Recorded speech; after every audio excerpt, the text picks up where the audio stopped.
the defense of the American combat base at Khe Sanh was given the code name Operation Scotland.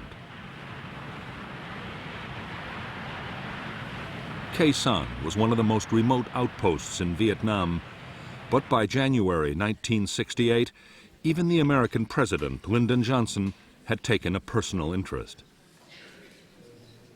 With the Marines facing a full-scale siege by the North Vietnamese army, the question was being asked, should the base be held or should it be quietly abandoned?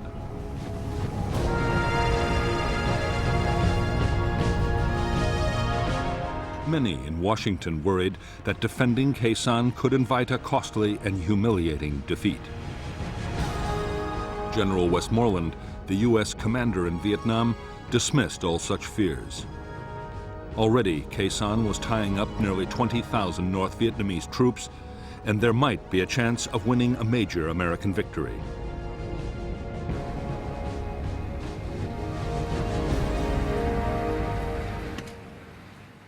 General Rath von Tompkins, the new commander of the 3rd Marine Division, was also convinced that the base could and should be held. To boost the defenses, he had sent a 3rd Battalion of the 26th Marines as reinforcements. They were directed to Hill 558, from where they could provide fire support. There were now 5,000 American troops at Khe Sanh.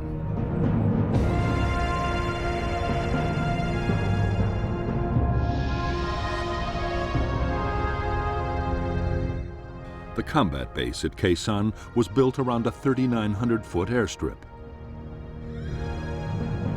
Beside the strip was the Marine Air Traffic Control Unit.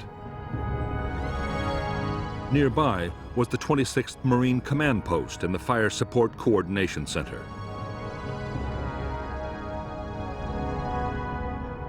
At the eastern end of the base was the main ammunition dump, with a secondary dump to the west.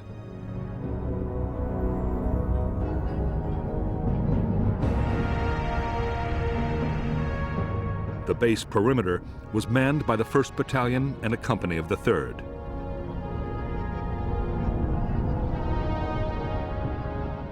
There was also a forward operating base run by Special Forces. The infantry were backed by tank and anti-tank units and an artillery battalion of the 13th Marines.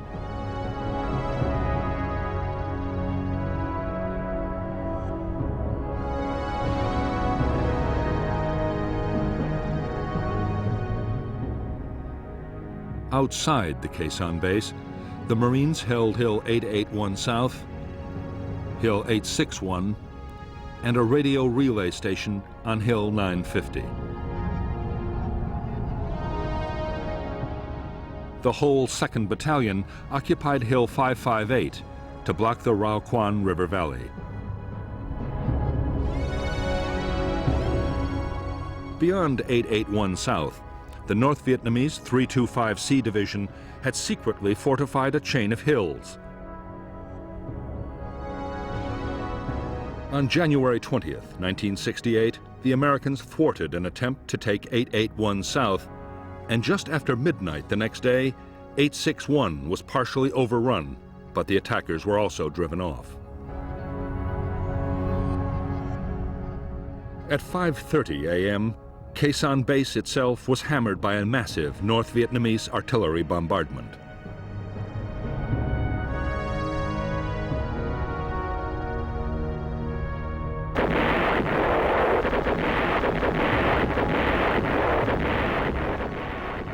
The shattering barrage of shells, mortars, and rockets, which slammed into the Marine combat base at 05:30 on January 21st, signaled the start of the battle for Khe Sanh.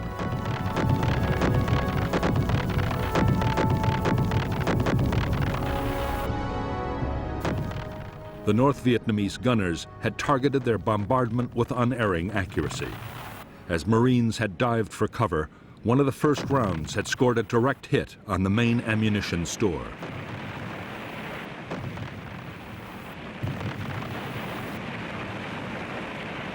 The No. 1 dump stored 1,500 tons of artillery and mortar rounds 90% of the base's entire stock, or 10,000 rounds. All of it was lost. 18 men were killed instantly and 40 were wounded as the ammunition exploded and shells and mortar rounds flew in every direction. The explosions would go on for another 48 hours.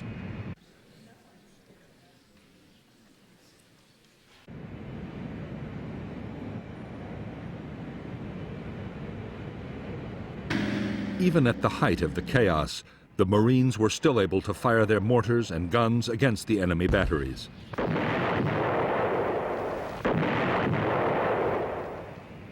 They also called in air support, and very quickly, fighter bombers were blasting the suspected locations of the North Vietnamese artillery, which in return scored 300 direct heavy artillery hits on the firebase.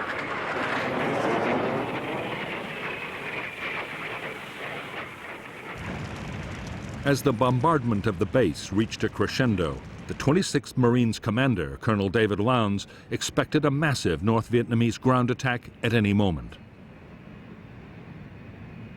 But the attack didn't come. The North Vietnamese infantry had a different objective. The target was Khe Sanh village, 3 miles from the Marine combat base.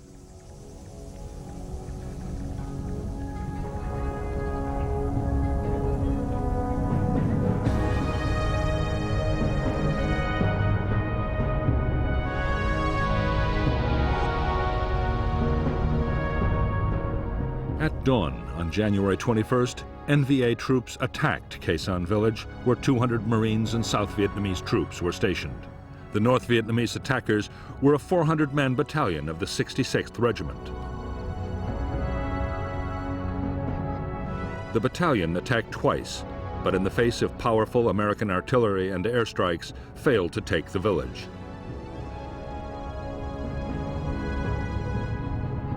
An attempt at reinforcement by a South Vietnamese unit went disastrously wrong, and the whole force was destroyed.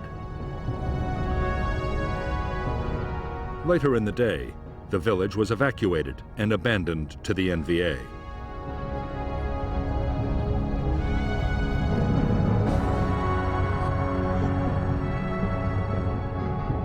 Later that evening, Khe Sanh base itself was probed by a North Vietnamese assault unit. L Company of the 3rd Battalion drove off the attack. The following day, the base's western flank was reinforced by the newly arrived 1st Battalion of the 9th Marines, deployed at a quarry a mile from the perimeter. A platoon was detached from the battalion to occupy the nearby Hill 64.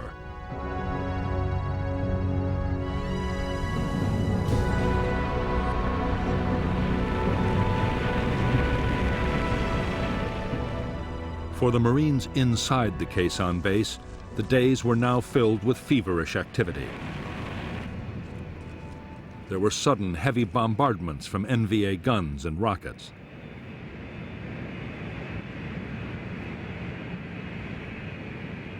The massive damage done by the first barrage still had to be repaired. The biggest worry was ammunition. The first aircraft to land all carried shells. More than 130 tons were delivered in just 2 days.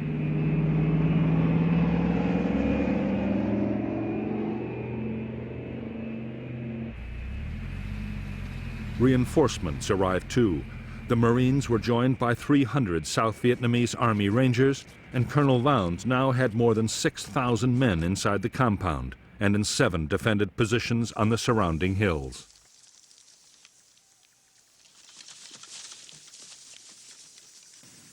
While the Marines at Khe Sanh braced themselves for the attack that was surely coming, General Westmoreland warned Washington that the battle could be the turning point of the whole war.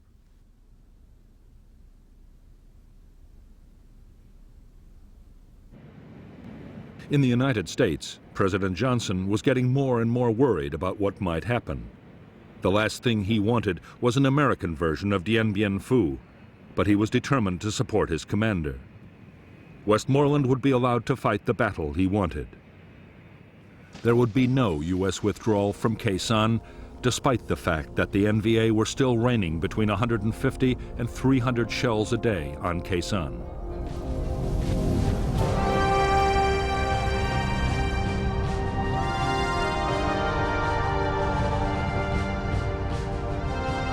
It was the awesome potential of American air power that convinced U.S. military leaders that Khe Sanh could be defended.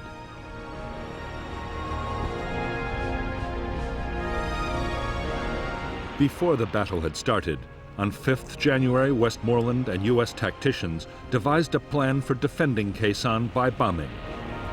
It was already being unleashed on the North Vietnamese divisions with devastating effect.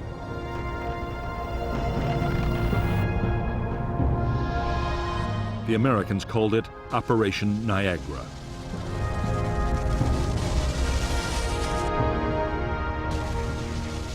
The first part of Niagara was to pinpoint North Vietnamese troop concentrations. Information from air reconnaissance, special forces teams, radio interception, and every other possible source was fed into the intelligence system.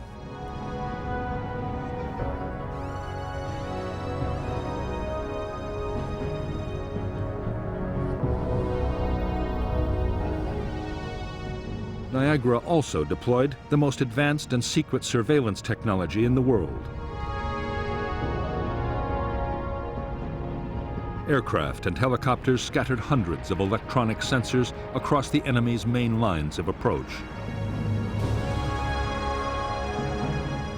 They could detect the movement of troops and send signals to alert the Americans. As the intelligence picture built up, Operation Niagara quickly gathered momentum. In spite of rivalry between the Air Force and the Marines over who should control operations, every available warplane in the area was standing by.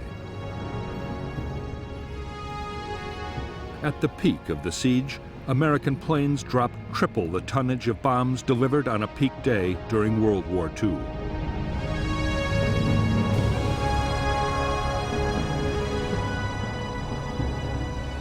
Added to this, fighter bombers would deliver 54,500 tons of napalm alone.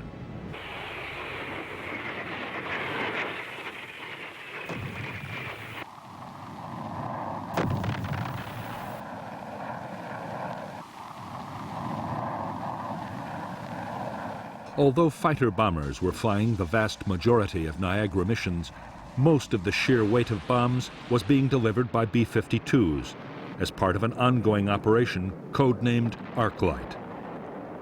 The strikes were flown around the clock. A cell of 3 B-52s arrived over the Khe Sanh area every 90 minutes.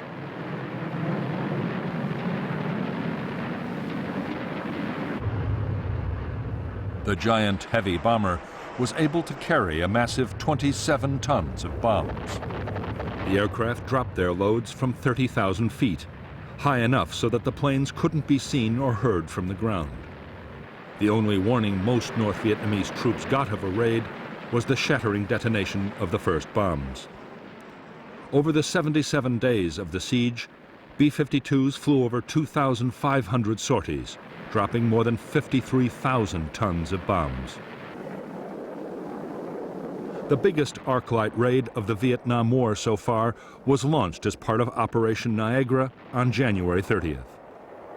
American radio direction finding seemed to have discovered North Vietnamese Army headquarters for the Khe Sanh offensive. Whether it was or not, no one is sure, but the site was annihilated by 2 B-52 raids in a single day.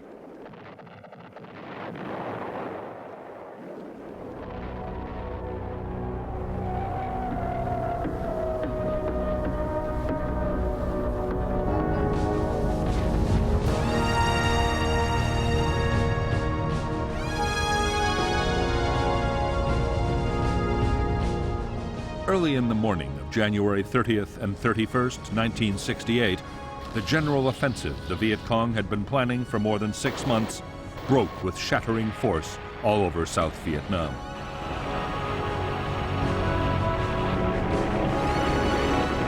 As tens of thousands of Viet Cong attacked towns, cities, and military installations, American commanders were stunned by the sheer scale of the assault.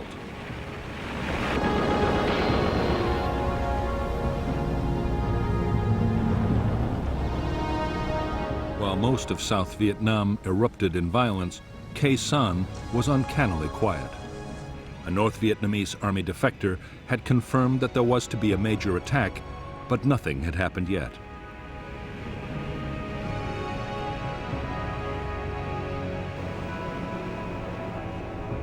Some U.S. commanders believed that the Arc-Light raids had shattered the North Vietnamese command system.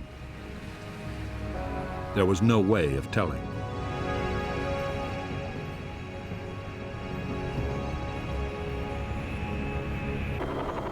As the tide of the Viet Cong's Tet Offensive swept over South Vietnam, most of the advance was being countered by the South Vietnamese army.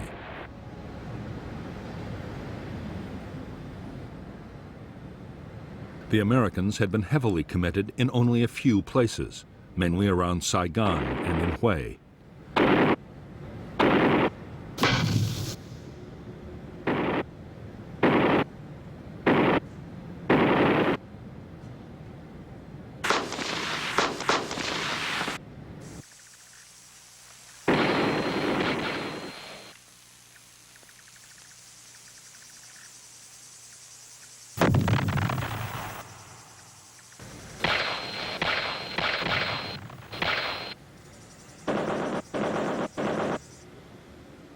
General Westmoreland was holding back his forces, still convinced that the main attack would come at Khe Sanh. By this time, the weather in the Khe Sanh area had deteriorated badly. Heavy cloud cover had limited American airstrikes. The battle for the combat base had settled into a straight fight between American and North Vietnamese gunners.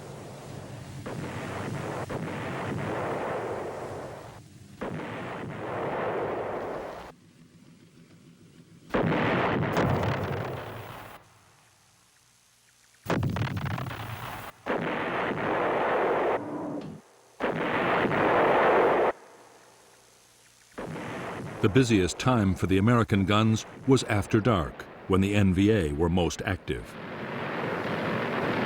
Every night, the Marines laid down concentrated patterns of fire on the likely areas. Sometimes, in bombardments known as mini arc-lights, an intense artillery barrage was combined with radar-guided airstrikes to saturate a target completely.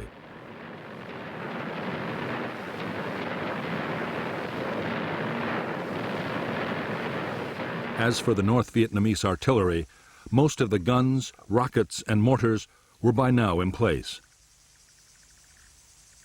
Getting them into position had been a massive job.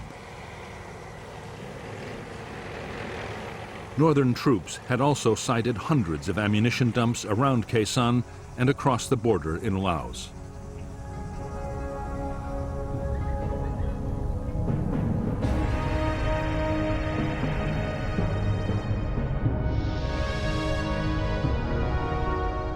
The North Vietnamese had placed large numbers of their shorter-range guns and mortars within 2 miles of the Khe Sanh base.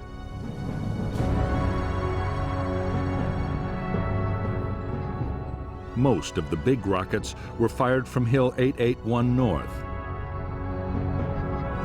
The heavy guns were much further away, on Hill 305, and in caves on the slopes of the Ko Rock Mountain across the border in Laos. While they could hit the Americans, the Marine guns didn't have the range to hit back. Even the Army's big guns on the Rock Pile and Camp Carroll couldn't reach the NVA's heavy batteries.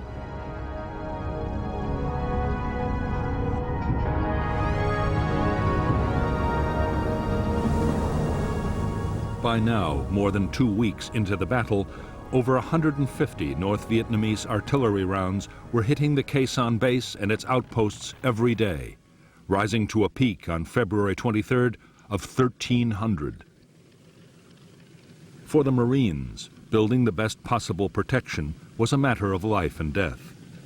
Orders were that every man had to have access to a bunker able to stop an 82mm mortar round. Command posts were to withstand a 120mm hit. As for the heavy shells of the NVA's biggest guns, nothing could stop those.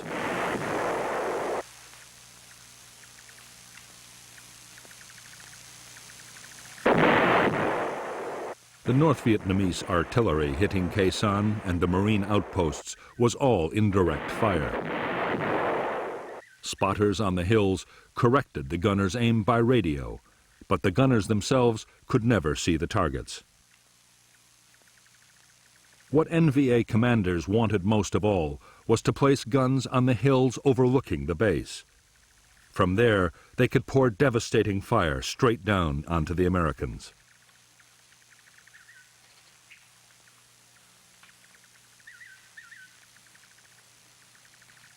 On February 5, 1968, the American chain of electronic sensors detected a large-scale NVA movement. The activity seemed to point to an imminent attack on Hill 881 South. The U.S. reaction was a massive Niagara raid. Whole North Vietnamese units were caught in the open as the entire area around the hill was devastated in a massive storm of bombs.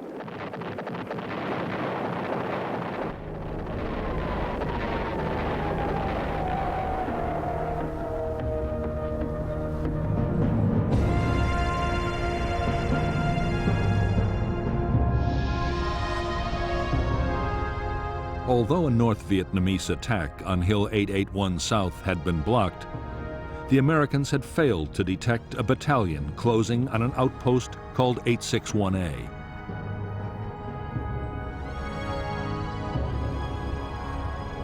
There, a single Marine company drove off two determined assaults as artillery fire destroyed the follow-on waves of NVA troops.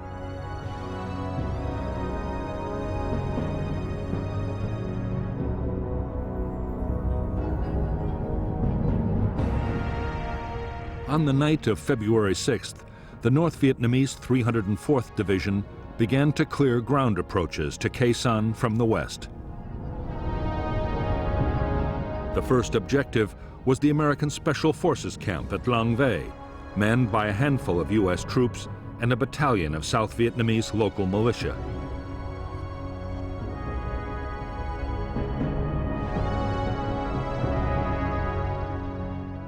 The attack was launched by the 66th Regiment, 1,500 men backed for the first time by tanks. In less than 3 hours, the Long Vây camp was overrun, and only 74 of the 400 U.S. and South Vietnamese defenders survived. The next target for the NVA was Hill 64, occupied by a single American platoon. A two-pronged infantry attack was launched against the hill, but a relief platoon, supported by fierce air and artillery fire, drove the North Vietnamese to the west. There, they were again hammered by a massive American bombardment.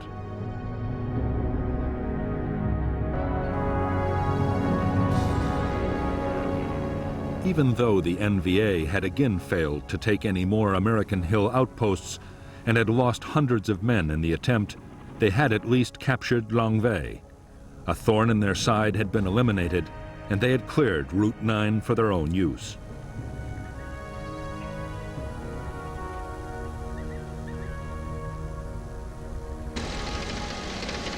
Artillery reinforcements, including 130mm guns, could now be brought much closer to the Khe Sanh base.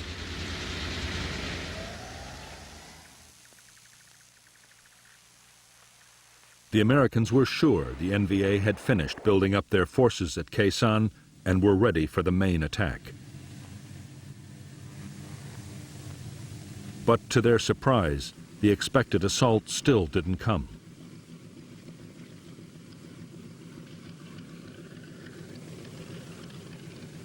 Instead, the siege settled down to a deadly daily duel fought by artillery and aircraft.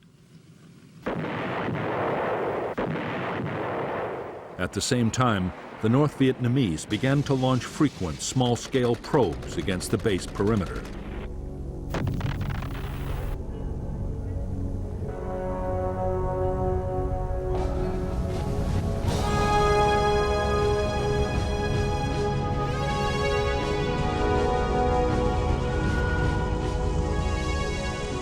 In Washington, anxiety about the fate of the Marines at Khe Sanh was mounting. A relief operation was being planned, but it would demand powerful forces and couldn't be mounted for weeks.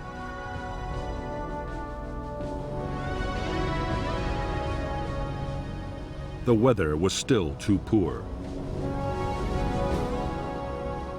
Meantime, if the base's air bridge was cut, it would be all over for Khe Sanh. The troops manning the base needed ammunition, food, and medicines.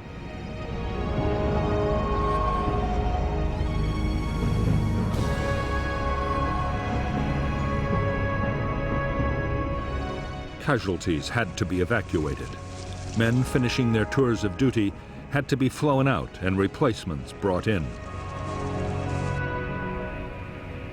The main base alone needed 160 tons of supplies a day just to keep on fighting.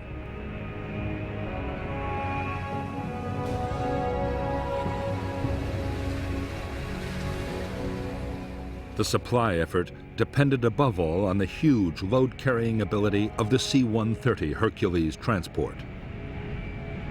The aircraft was able to carry up to 20 tons of cargo, but for that very reason, it needed most of the strip to land and took time to turn around.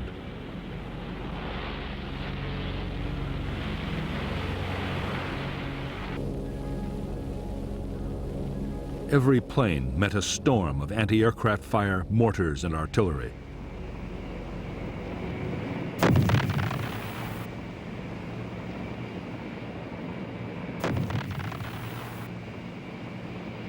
On February 11, 1968, the North Vietnamese anti-aircraft gunners scored their first major success against a Marine KC-130 Hercules landing at Khe Sanh. The plane was carrying a cargo of helicopter fuel and burst into flames. 6 of her crew were burned to death. The loss of the C-130 marked the end of attempts to land very large aircraft at Khe Sanh.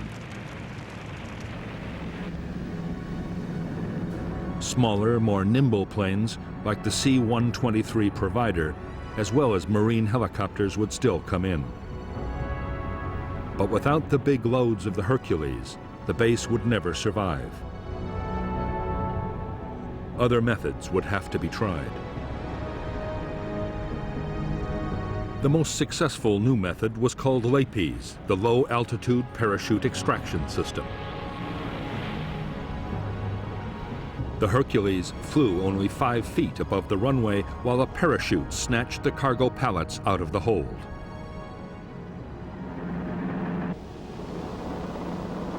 Another technique used a hook and arrestor cable to drag the load from the aircraft.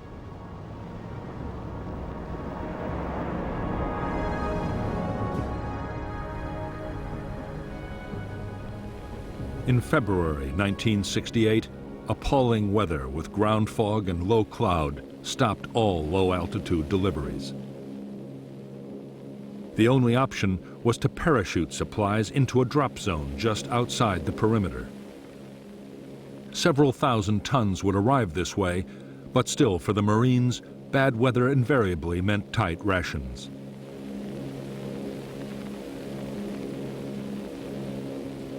Although the battle to supply the main base was being won, the hill outposts were a much bigger problem. A fifth of Khe Sanh's manpower was stationed on the hills. The men were suffering almost 50% casualties, and the posts depended completely on helicopters for supply.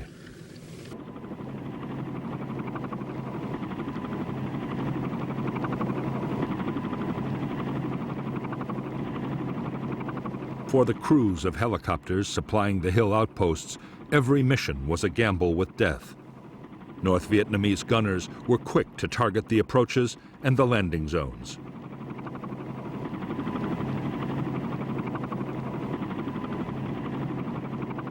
Anti-aircraft fire followed the helicopters in, and as soon as they landed, mortar crews and machine gunners opened up.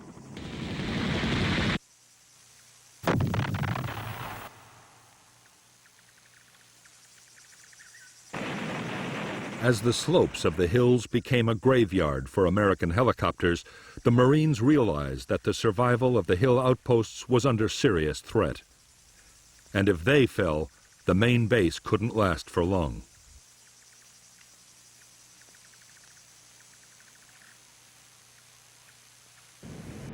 Air commanders worked frantically to devise new tactics for getting helicopters in and out of the hilltop bases safely.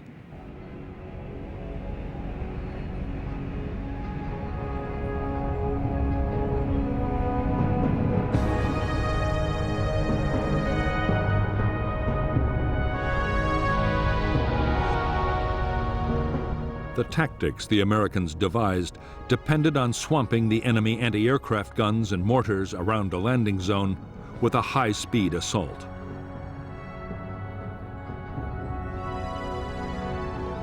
"12 Skyhawk fighter bombers, 4 Huey gunships, up to 16 supply helicopters, and an airborne command and control aircraft all acted together.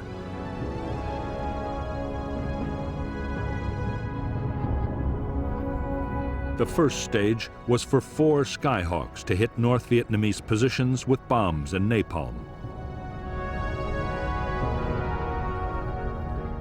2 more laid tear gas. Next, 2 Skyhawks dropped smoke bombs to create a corridor, and 30 seconds later, the transport helicopters swooped in, covered by the Huey gunships. Meanwhile, 4 more Skyhawks with rockets, bombs, and guns made close-in attacks. The whole operation was over in less than 5 minutes.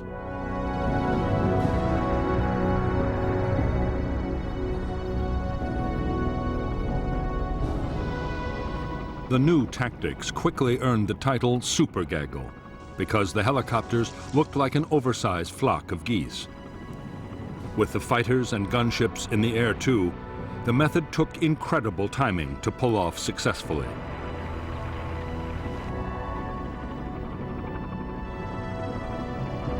But it worked. Only 2 more helicopters would be shot down, supplying the hill outposts.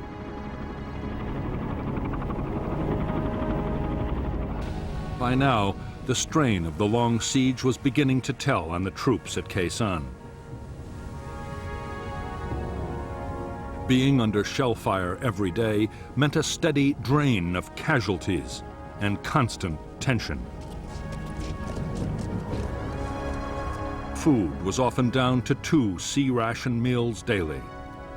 Conditions were appalling. The bunkers were knee-deep in filth and mud and overrun by rats.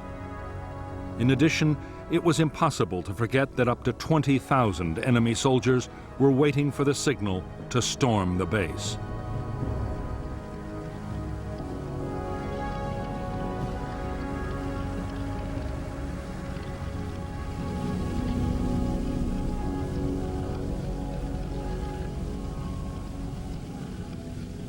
To stop the men brooding about their possible fate, officers and NCOs kept the troops as busy as possible. Digging trenches, filling sandbags, and improving bunkers was a big part of every day.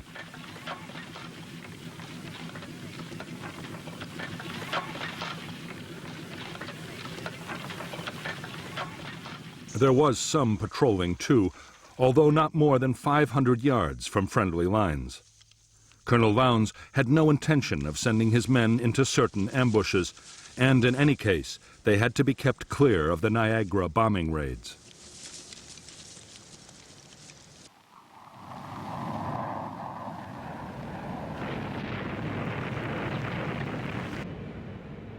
On the base perimeter, the watchword was constant vigilance.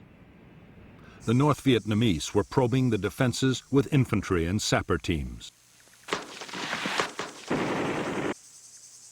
The Americans were facing assaults of up to 200 men at a time as the enemy tested for weaknesses in the line. The Marines were also plagued by hidden machine gun nests, which could open up at any moment, day or night.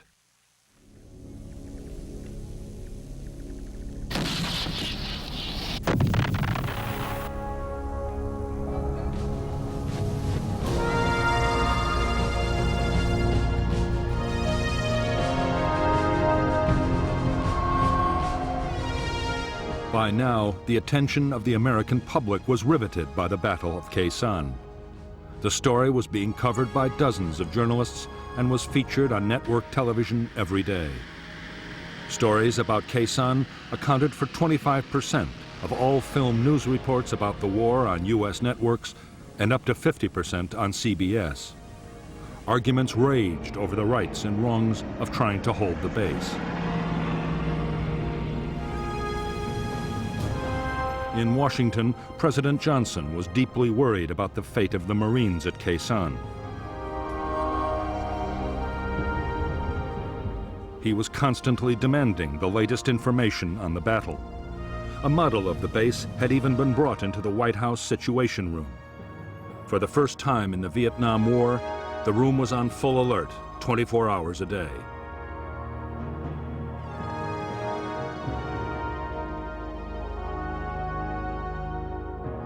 A multitude of doubts and fears haunted the president and his advisors. Should nuclear weapons be used to save the base, as some had suggested? What if the enemy diverted or poisoned the base's water supply?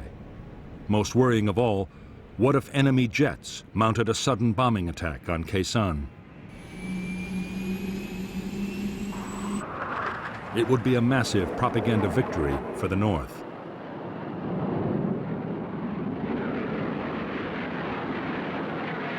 Although North Vietnamese aircraft did penetrate to within striking distance of Khe Sanh, they made no attempt to attack the Marine base. American air defenses over the DMZ were far too strong.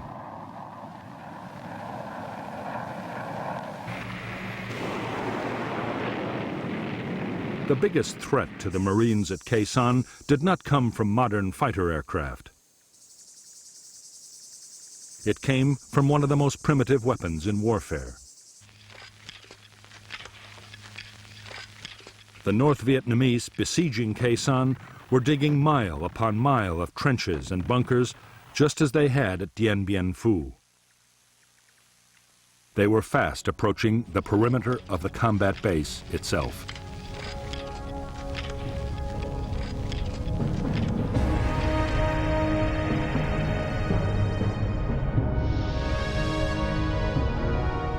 Already there was a major system of North Vietnamese fortifications on Hill 471, less than 2 miles to the south of the Khe Sanh base.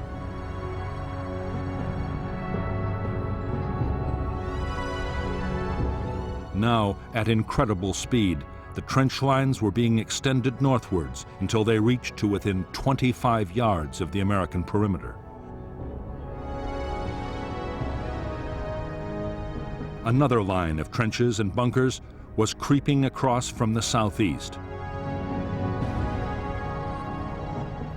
The NVA plan was for the infantry to mass under cover of the trenches before launching their final assault.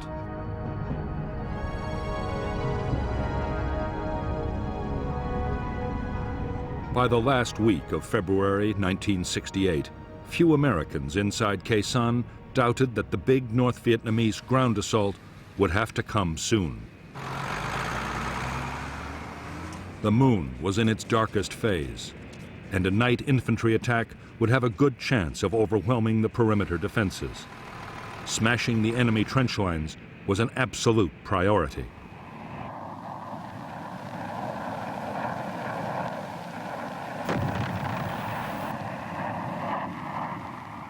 The Americans tried every conceivable method to destroy the trenches.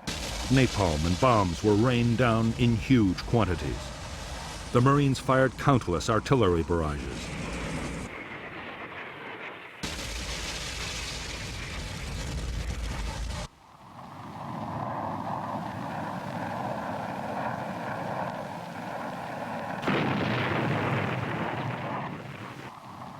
But the Americans had little success.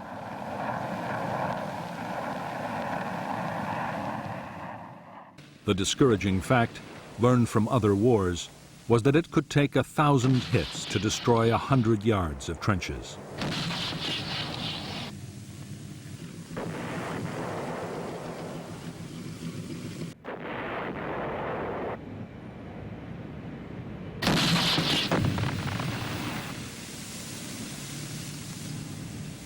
In the end, the answer lay with the B-52s. Up to now, arc-light raids had been kept more than 2 miles away from the base perimeter.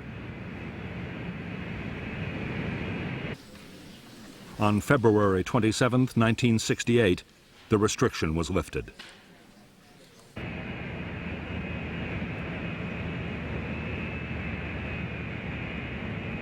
For the first time, the B-52s, under close radar guidance, dropped their bombs to within 1,200 yards of the Khe Sanh base.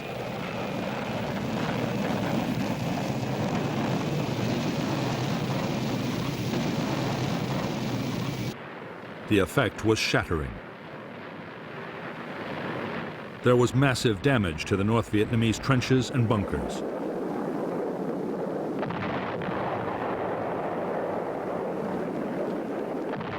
It was a turning point in the battle for Khe Sanh. From now on, close-in bombing by B-52s would play a major part in the defense.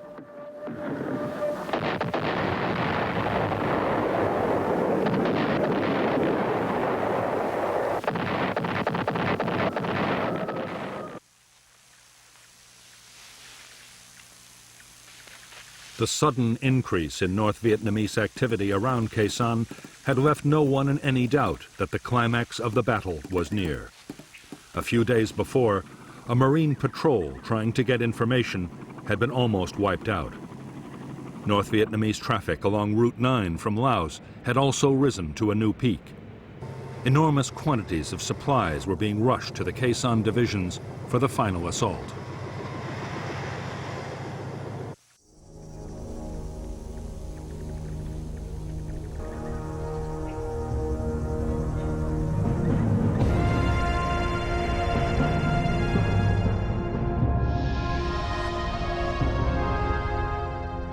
The 66th Regiment of the North Vietnamese 304th Division was assembling near a plantation to the south of the Khe Sanh base. Units were also massing near an old French fort. On the night of February 29th, a battalion of the 304th NVA Division assaulted the 37th ARVN Rangers at the eastern edge of the camp, a diversion to cover the unexpected and imminent withdrawal of all NLF troops from Khe Sanh.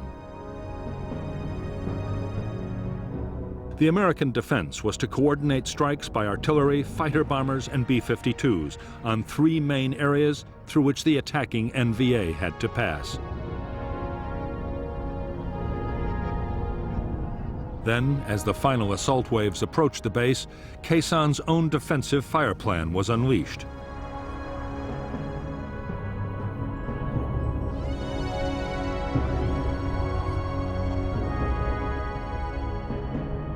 The base perimeter at the point of attack was manned by the 37th South Vietnamese Ranger Battalion. As the lead NVA units advanced, the base fired an artillery pattern forming the sides of an open box.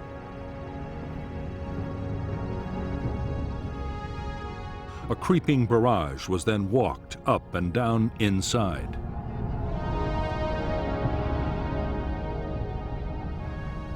At the same time, 2 NVA battalions, cut off behind the box, were hit by fighter bomber strikes. While long-range artillery from the Rockpile and Camp Carroll created a moving outer cordon.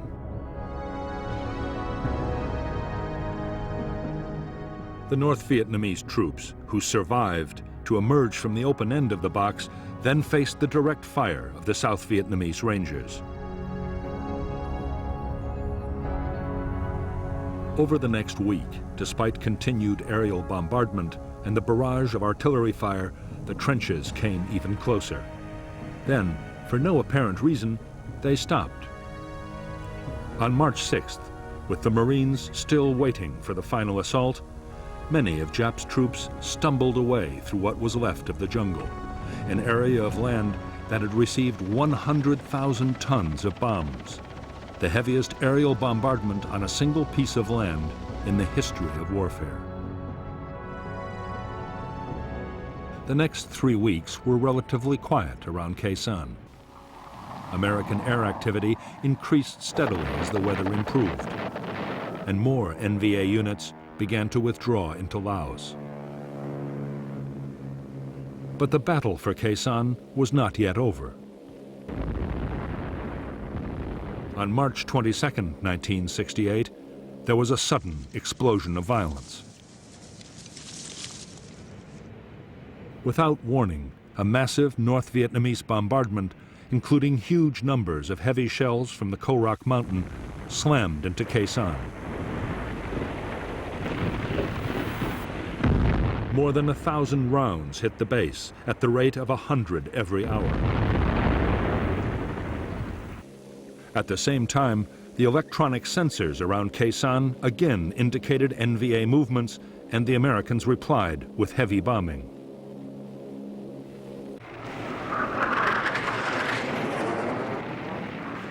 As the weather steadily improved, U.S. air attacks around the Khe Sanh base grew fiercer by the day. Further afield, over the North Vietnamese rear areas, fighter bombers roamed with orders to pounce on any movement.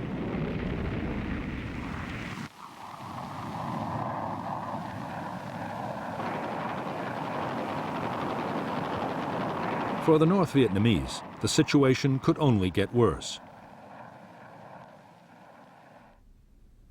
General Giap was forced to concede that Khe Sanh could not now be taken.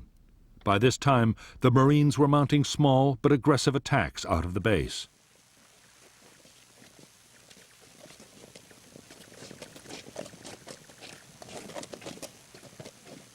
General Giap now ordered the remainder of his units to pull back from Khe Sanh. One by one, the NVA regiments around the base melted away. Only 6,000 troops were left behind to continue the siege of the Marine combat base.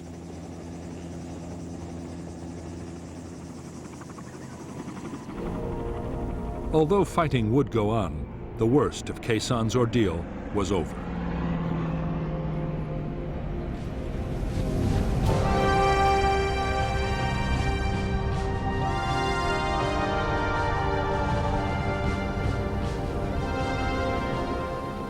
On April 1, 1968, the Americans formally ended Operation Scotland, the defense of Khe Sanh, and 7 days later began Operation Pegasus. April 9th was the first time in 45 days that no shells fell on Khe Sanh.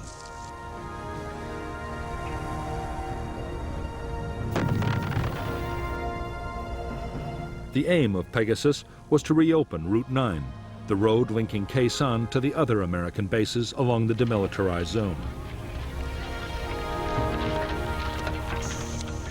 As well as the Marines, Pegasus deployed the 1st Air Cavalry Division, the most mobile American unit in Vietnam.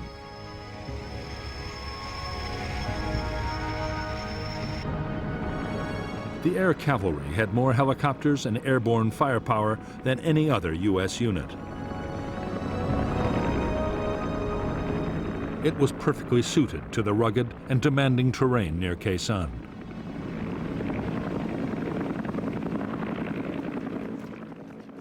For Pegasus, the division's commander, Major General John Tolson, was also given the 1st Marine Regiment, a South Vietnamese airborne task force, and the 26th Marines in Khe Sanh.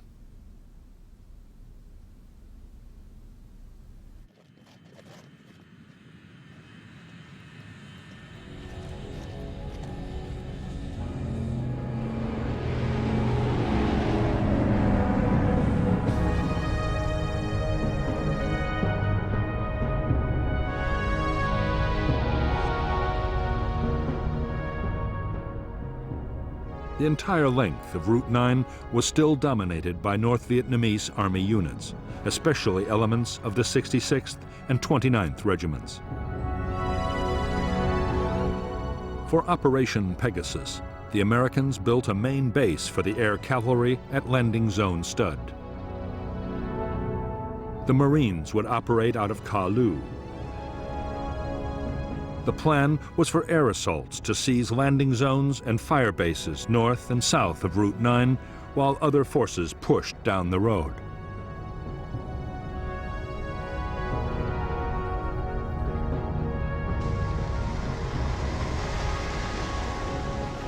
Although the weather was poor for fighter bombers, the weight of American firepower supporting Pegasus was still enormous.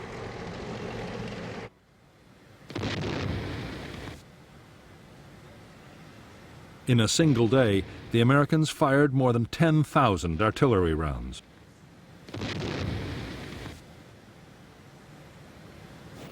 Before the operation was over, B-52s launched 45 arc-light strikes. The American offensive was unstoppable. By April 5, 1968, the air cavalry had forged past Khe Sanh and established landing zones west and south of the combat base.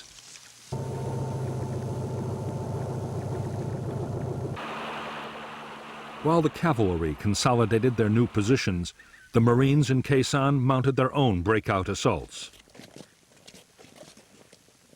There was strong resistance from battalions of the North Vietnamese 66th Regiment, which mounted fierce counterattacks, but the Marines succeeded in taking Hill 471.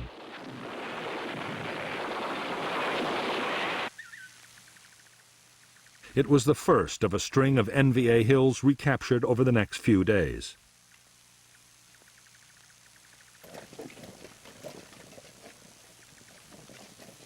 On April 8, 1968, the air cavalry and the 26th Marines at the combat base linked up, formally ending the siege of Khe Sanh.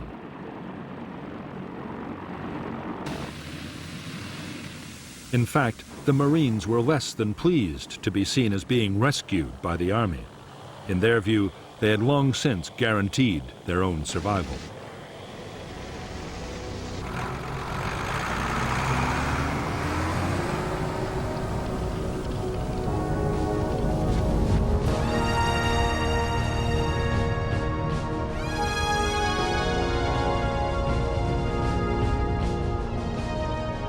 The 77-day siege of Khe Sanh had turned into the biggest single battle of the Vietnam War. The official assessment of the North Vietnamese Army dead was just over 1,600, with 2 divisions all but shattered. But thousands more were probably killed by bombs and left no trace of ever having existed.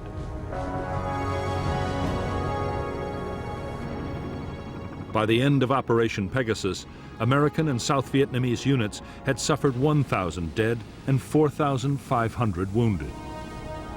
But official figures state that under 250 had been killed at the Khe Sanh combat base and its outposts. In the aftermath of the battle, General Westmoreland had high hopes that the next phase would be the thrust into Laos he had long advocated.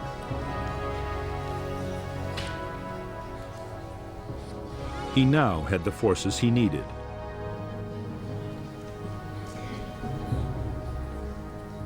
But Westmoreland's hopes for a great campaign to follow up his victory at Khe Sanh were soon dashed. In the United States, by the spring of 1968, American public opinion had turned sharply against the war in Vietnam.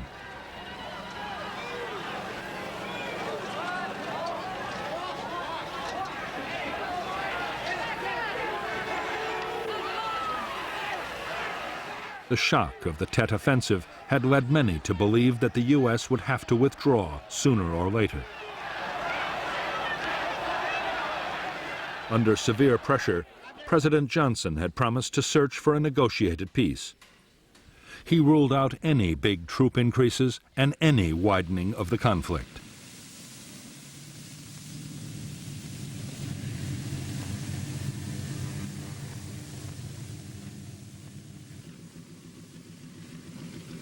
In June 1968, General Westmoreland approved the destruction of the Khe Sanh combat base. The president's decision not to widen the war had meant there could be no offensive into Laos.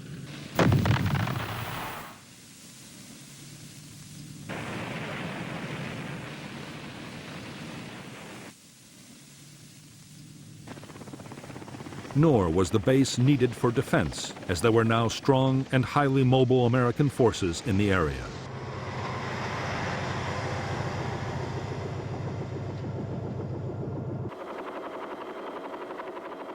In any case, as both sides were slowly beginning to realize, even as the battle had raged at Khe Sanh, the war had changed out of all recognition.